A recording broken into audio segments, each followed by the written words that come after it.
महीनों की रणनीति और हर संभव ताकत के साथ लिया गया फैसला कभी कभी गलत भी साबित हो जाता है, जैसे अभी अमेरिका के साथ हो रहा है। अमेरिका ने ईरान पर हमला करके सोचा था कि ये आसान होगा, लेकिन अब वो पछता रहा है। ईरान का पलटवार इतना तगड़ा निकला कि अमेरिका की सारी उम्मीदें धरी की धरी रह गईं। राष्ट्रपति ट्रंप, उपराष्ट्रपति जेडी वेंस और विदेश मंत्री मार्को रूबियो के बयानों में साफ अंतर दिख रहा है। पहले आत्मविश्वास था, लेकिन अब डर सता रहा है। आइए आपको तीनों नेताओं की बातों को जोड़कर बताते हैं कि कैसे अमेरिका ने ईरान को हल्के में लिया और अब मुश्किल में फंसता हुआ नजर आ रहा है।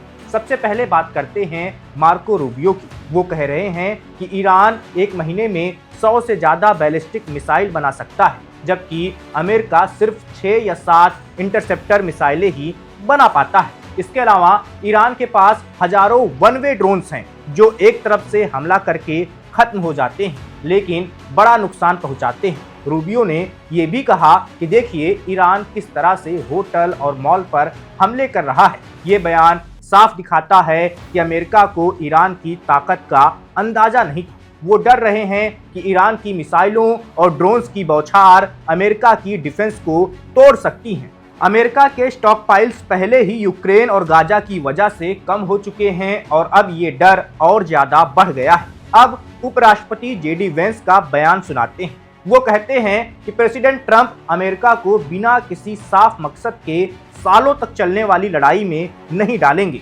ईरान को कभी न्यूक्लियर हथियार हासिल करने की इजाजत नहीं दी जा सकती है और यही इस ऑपरेशन का मकसद है।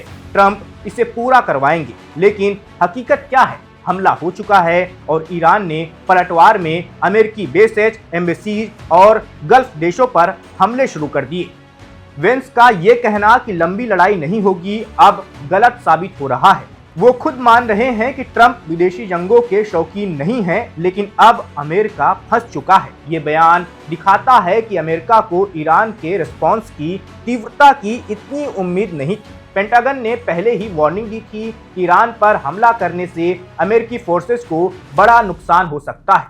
ट्रंप खुद कह रहे हैं कि हमने 4-5 हफ्तों तक का अनुमान लगाया था, लेकिन हमारे पास इससे कहीं ज़्यादा समय तक चलने की क्षमता है। हमें जो भी करना होगा हम करेंगे। ये सुनने में तो बहुत मजबूत लगता है, लेकिन असल में ये मिसकैलकुलेशन दिखाता है। जैसे रूस के पुतिन ने यूक्रेन पर हमला करके सोचा था कि 2 हफ्तों में कीव जीत लेंगे, लेकिन सालों से जंग चलती चली आ रही है। वैसे ही ट्रंप को अब एहसास हो रहा है कि ईरान इतना भी आसान नहीं है। पहले ट्रंप ने कहा था कि ईरान की न्यूक्लियर साइट्स पूरी तरह तबाह हो चुकी हैं, लेकिन अब जंग लंबी खिंच रही है। इन तीनों नेताओं के बयानों में अंतर साफ दिख रहा है।